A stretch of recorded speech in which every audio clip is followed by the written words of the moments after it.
अज्ञान संसार का ज्ञान, अज्ञान संसार के बारे में यहाँ कथित नहीं है।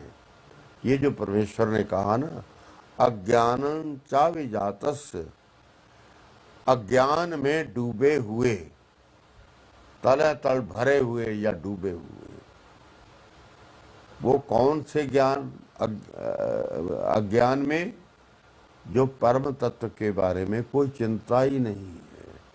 मैंने कल को मरना है, मेरी हाजिरी कैसी लगेगी ये मुझे कोई फिक्र नहीं है।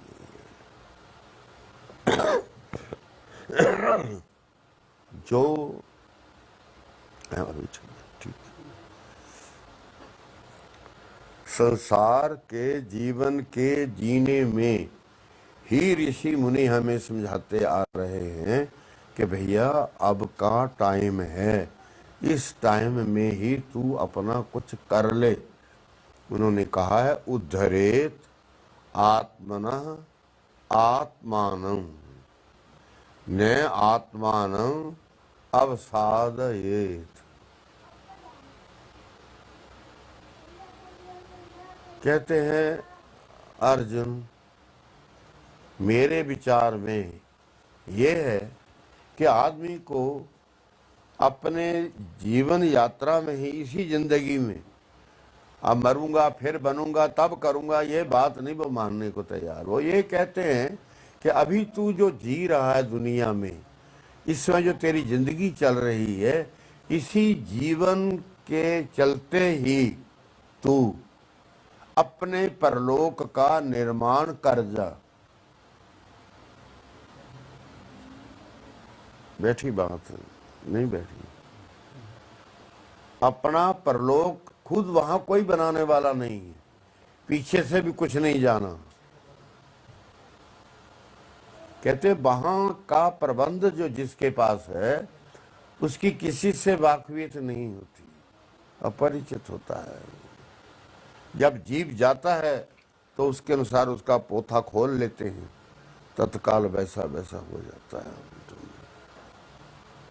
तब भगवान राय दे रहे हैं अर्जुन को, ये पीछे आया है श्लोक, उद्धरेत आत्मनः आत्मानं, अपने पन को, जो जीव तू है, तू अपने ही प्रयत्न में, प्रयत्न के द्वारा, इसी जीवन यात्रा में, जब जो तेरी चल रही है, ये चाहे 10 दिन जाके खत्म हो जाए, पर जब से तू मेरे शब्द को सुन रहा है, तब से ही तुझे इस ओर लग जाना चाहिए।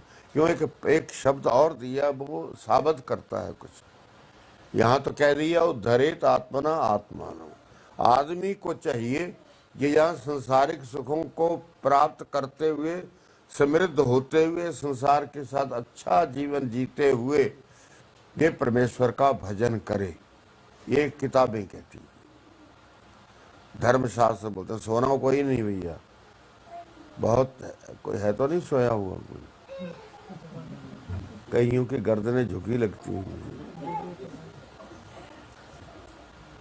तो बंधुओं, बस थोड़ा ही रह गया, इनके पल नहीं पार करूंगा। तो वो ये कह रहे हैं, ये श्लोक खत्म हो जाएगा फिर वो, कि मुझे वो ये कह रहे हैं, कहना हम अर्जुन को क्यों कहेंगे, मुझे ये कह रहे हैं कि अपने इसी जीवन में जब तक तू मृत्यु तुझे नहीं आती है, अब के क्षण से लेकर तुझे सावधानी से अपने परलोक के बनाए, परलोक के निर्माण के लिए जितने कार्य धर्मशास्त्र ने कहे हैं, उनमें से जो तेरे से हो सकते हैं उनको तू करने का प्रयास करते, क्योंकि परलोक में तेरा कोई है नहीं। अच्छा, यदि यहाँ हैं भी तो ये क्या करेंगे? इन्होंने तो अपना काम कर दिया, ले गए और ईंधन डाल करके अग्नि के हवाले कर दिया, और मैंने अपना फिक्र नहीं किया। आगे कहते हैं न आत्मानं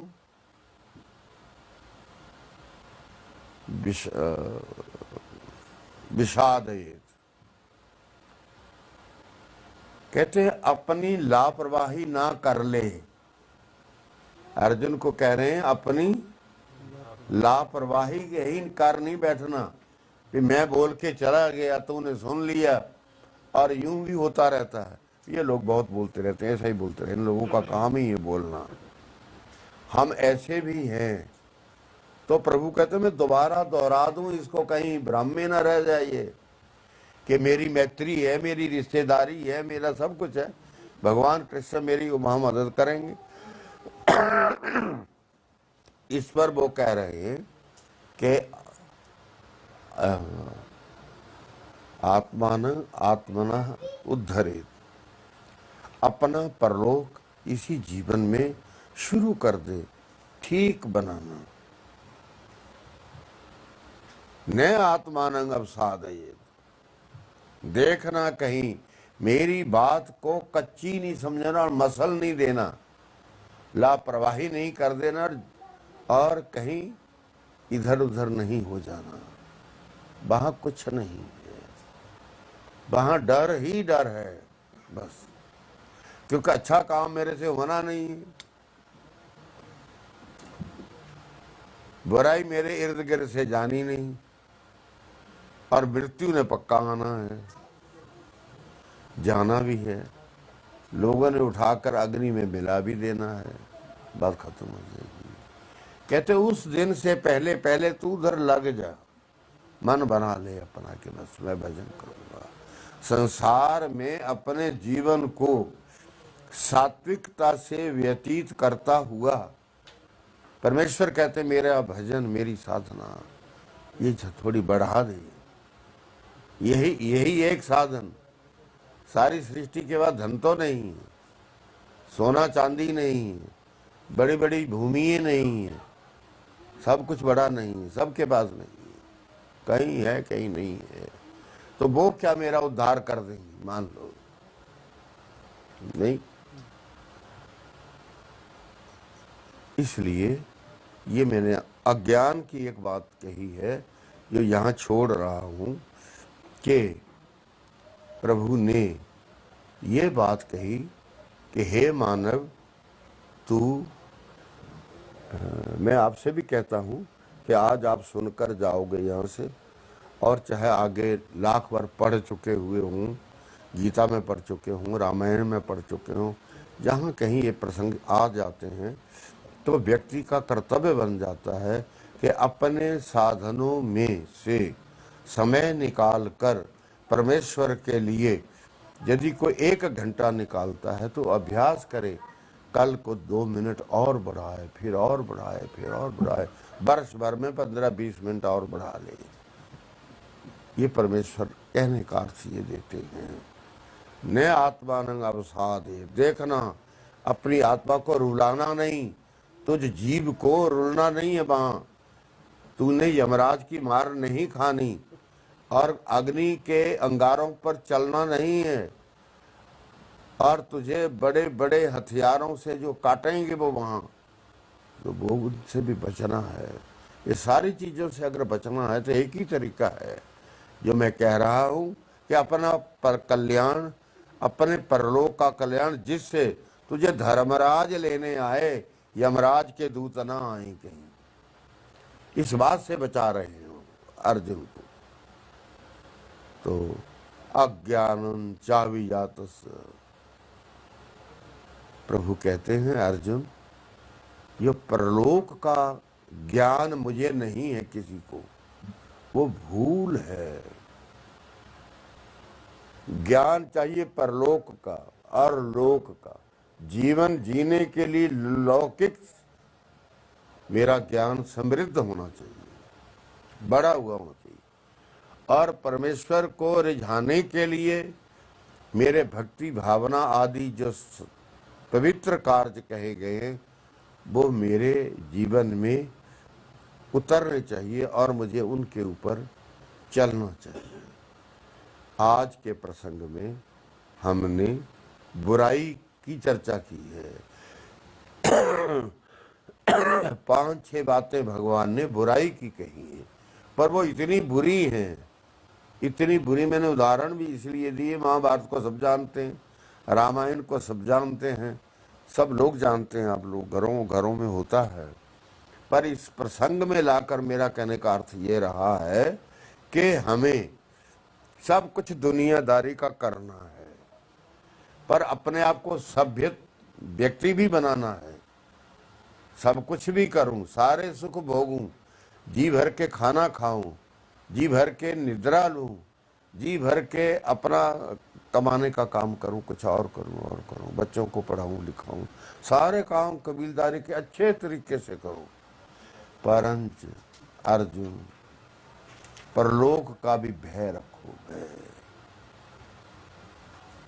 किताब मैंने कल परसों कहा था, देयम कहा था, ये प्रसंग में एक बात आई थी, पे हाथ से कुछ दो, बस कुछ ना, जो दे सकते हो किसी को वो हाथ से दो।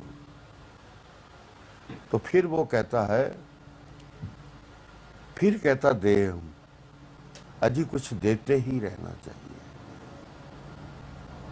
कहते यदि फिर भी तेरे समझ में नहीं आई तो कहता हरिया देयम, लोग दे रहे हैं, कहीं हवन हो रहा है, कहीं यज्ञ हो रहा है, कहीं कथा हो रही है, लोग वहां अपना अपना सब योगदान कर रहे हैं, तू भी दे दे कुछ। कहते देयम, कैसे दें? हरिया देंगे। हरी होती शर्म, लज्जा। लोग दे रहे हैं और मैं खड़ा हूं लाठी की तरह, तो मैं क्यों नहीं देता, मैं भी 1 रुपया निकालूं दे दूं।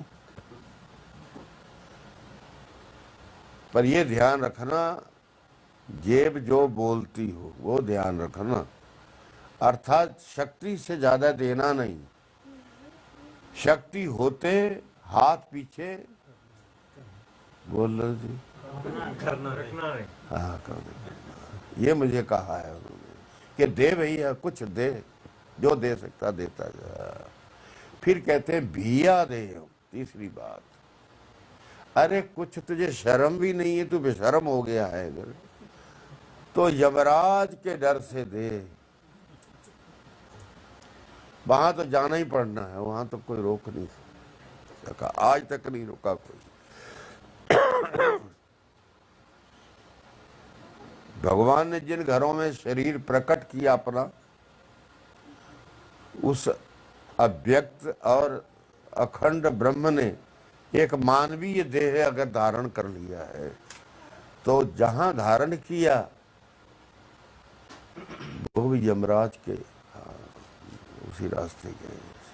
शरीर सबको छोड़ना पड़ा है, किसी ने नहीं रखा अपना शरीर, परमेश्वर ने भी नहीं रखा। कहते ये मेरी चीज नहीं, ये प्रकृति का मामला है। उसने, जैसे मैंने पता नहीं कल कहा था कि आदमी को मृत्यु से पहले भी मुक्ति मिलती है, जैसे राजा जनक को मिली हुई थी कि वो विदेह कहलाया है। और जब विवाह का टाइम आया ना, अग्रणी करने आए, बारातियों को मिलने आए दशरथ को जनक, तो भगवान राम भी खड़े हैं, लक्ष्मण खड़े हैं, विश्वामित्र जी खड़े हैं, और उधर दशरथ जी भी खड़े हैं। तो राजा जनक मिलने आए, आदर करने आए,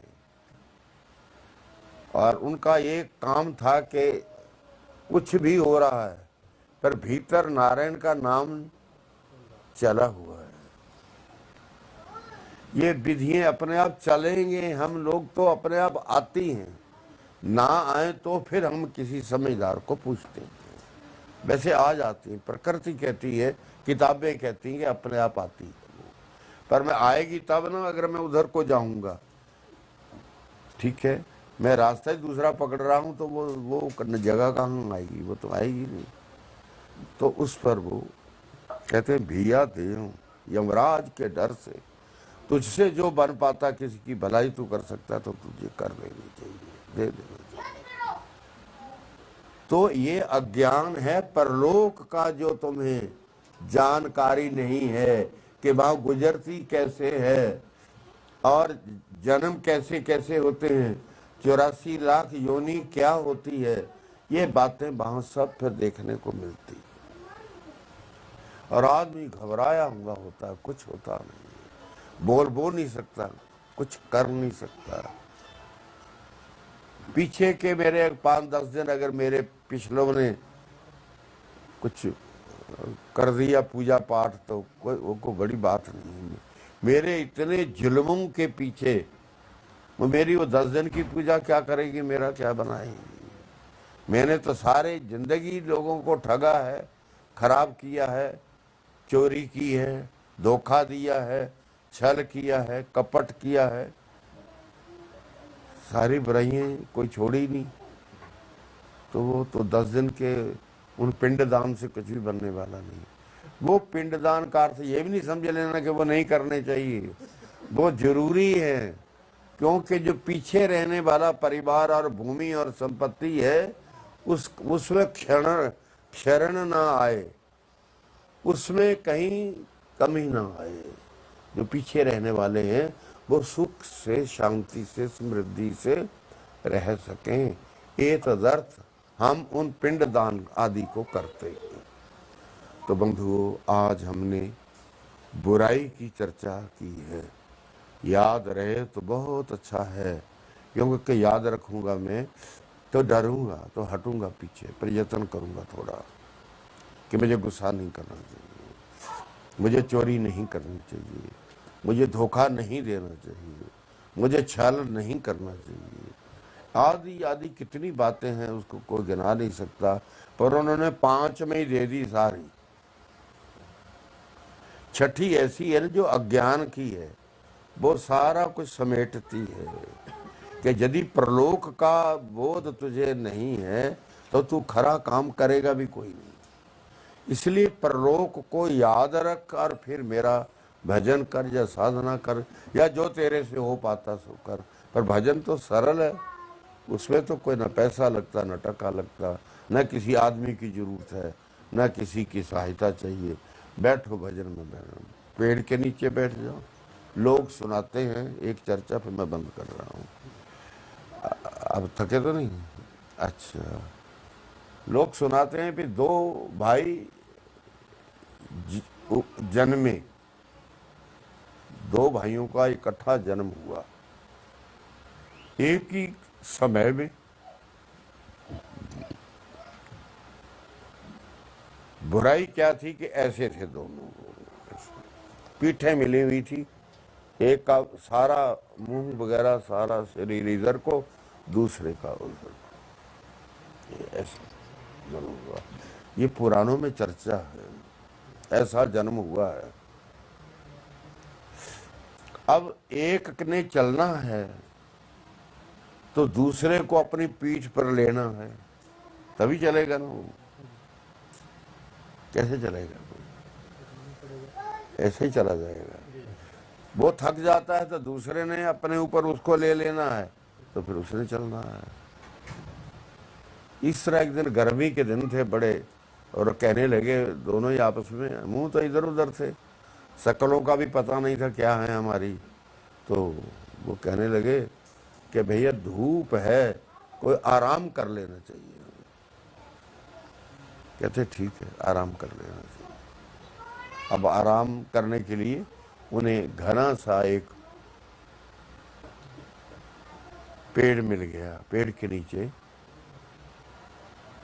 पीठ के बल तो सोया जा सकता नहीं, कि पीठ है ही नहीं, दोनों और मुंह है। किनारों पर सोते हैं किनारा। कभी उसने बदल लिया अपना तो दूसरे का भी बदला गया, कभी उसने बदला तो उसका बदला गया, बस यही रहता था। तो एक बोलता उनमें से एक टेढ़ा था जरा, वो कहता है परमेश्वर मूर्ख है, परमात्मा मूर्ख है। दूसरा कहता नहीं, परमेश्वर नहीं मूर्ख होता, हमारे ही कर्म फल ऐसे हैं। कहते नहीं, मैं अपनी बात नहीं करता। कहते क्यों? कहते पीछे हम आए थे ना, कहते हाँ, तो वहाँ एक बेल थी ना, कहते हाँ बेल थी। कहते उसको फल लगे हुए थे, कहते हाँ। कहते कितने बड़े बड़े थे? तो हाथ से बताता भाई इतने इतने थे। फिर और ये कितना बड़ा पेड़ है, इतना बड़ा मोटा है, और इसको आम लगाए हुए इतने। मूर्ख नहीं है तो परमात्मा तो अक्लमंद कहाँ से है? कहता इतनी दुर्बल बेल को, छोटी सी पतली सी बेल को इतना बड़ा फल लगाया, कद्दू, घिया आदि कुछ भी लगा है। कहता ये नहीं चाहिए था, ये वहां चाहिए था। ये जो फल लगे हैं इसको, आम को, ये उस बेल को लगने चाहिए थे, और वो कद्दू इसको लगने चाहिए थे। वो विरोध करता है, वो उसका विरोध करता है। बस इस तरह चली जिंदगी चल रही है। एक दिन फिर टाइम आया, लेट के तो वो कहता है ऊपर से आम गिरा। आम गिरा तो जो टेढ़ा था ना उसके नाक पर पड़ा। उसके नाक पर पड़ा तो पीड़ा हुई, दर्द हुई, खून बह गया। अब दूसरा बोलता है कि भैया ये, कहते क्या करें पता नहीं। कहते पता नहीं, परमेश्वर बहुत समझदार है। उसने इस बड़े पेड़ को इसलिए अगर कद्दू लगा दिया होता तो हम दोनों मर गए होते। इसलिए उसकी हर बात ठीक है, हमें समझने में नहीं आ रही है। ये हमारी कमी है। ठीक है, तो यहाँ तक हमने प्रभु चर्चा की है। नारायण करें हमें अपने चरणों की रति जो है, स्नेह जो है, प्रेम जो है, भाव जो है, वो दें, सबको दें। नहीं भी हम लगे तो भी हमें लगना चाहिए। जिस पल से मुझे समझदारी हो जाए, अक्लमंदी हो जाए, धर्मशास्त्र बोलता है जब से व्यक्ति को खाना, अपने आप खाना, अपने आप पहनना, अपने आप काम करने का होश आ जाए, तब से उसको भजन की ओर भी लग जाना चाहिए। ये मनु जी धर्मशास्त्र में बोलते हैं कि कब से करे परमेश्वर का भजन। वो कहते तब से शुरू कर दे जब से उसको अपनी देख रेख का थोड़ा फिक्र हो गया है। मैंने ये पहनना, ये नहीं पहनना, ये खाना, ये नहीं खाना, ये बात जब आ गई तो कहते हैं वो मेरे ओर भी उसको आ जाना चाहिए। तो बंधुओं, परमेश्वर करे आप सब सुख समृद्धि से रहो, भगवान का भजन करो, लंबी आयु जियो और आरोग्यता सदा बनी रहे। परिवारों में रोग नहीं होने चाहिए। ओम ओम ओम। गुरु महाराज की जय, सतगुरुदेव की जय, श्री बाबा रुद्रानंद जी महाराज की जय, अखंड धुने की जय। अब आरती करें। हाँ।